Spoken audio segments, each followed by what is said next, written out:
Hello and welcome to another episode of God-Sized Stories. I'm very blessed. I have Terry back again. Terry, for those members of the audience that haven't heard the other episodes, how about you tell us a little bit about yourself?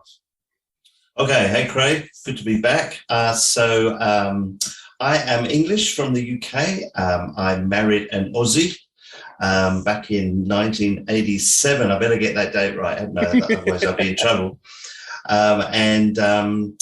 So we met in the UK and came out to Australia in 2003. To cut a very long story short, we came out here for a year and we're still here. We really felt God wanted us to settle here in Perth.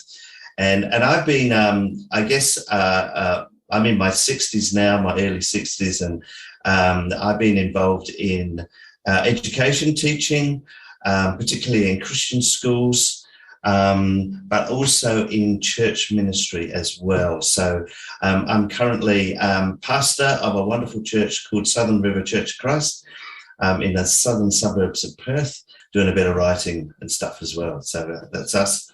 Today, Terry, we're going to talk about another exciting book, your newest book. Tell us more about the book. Okay, so this is called Bite-Sized Devotions for the Busy Christian.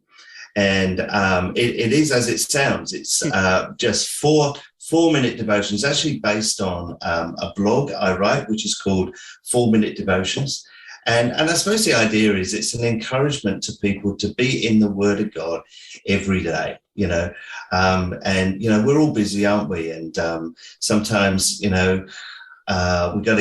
just got to get to work, and then, we work late, and, we've got family, and we've got church, and we've got all sorts of stuff going on.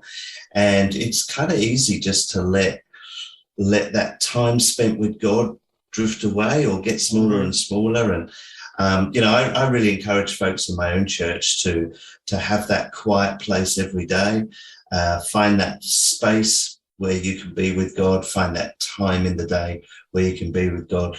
But I wanted to write these devotions just to help people to do that. I know that some people find it difficult to know what to read when they spend time with God.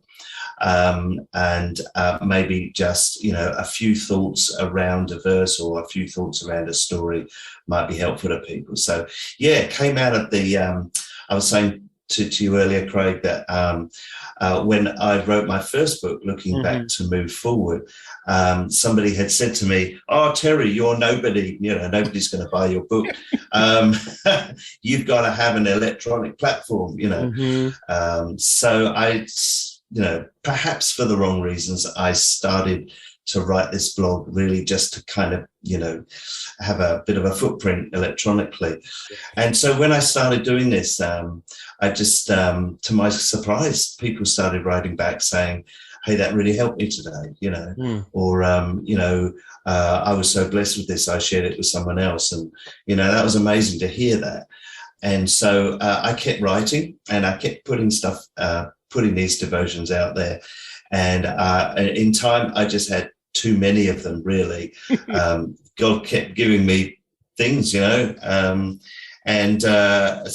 I approached my publisher again, and they said, "Yeah, let's do a book." So here it is, Bite-Sized Devotions for the Busy Christian. And hopefully it's still a blessing to people. And I imagine it will be. And we had a little silly laugh about the potential of the book being a blessing in different ways, because I was so excited. I finally got my copy today. I was really hoping to get it, a while ago when I ordered it. And I had a rare mistake from Amazon where I ordered it and they said they delivered it. And I looked at the picture on my phone, and they took a picture, and it was a porch with the package sitting on it, but it wasn't my porch. It wasn't your porch. It definitely wasn't my porch that it was sitting on. So I emailed, it was like that. I responded because there's a little link. It's like, something was wrong. That's not my porch. Then it took forever, and it finally came today. But then, as we were joking earlier, the Lord does things in mysterious ways sometimes. And maybe it's just for that person. Whoever's porch it landed on, maybe they're going to open it up and Amazon bought them a copy.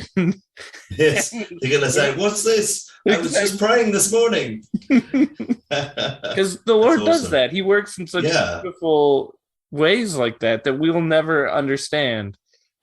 Yeah.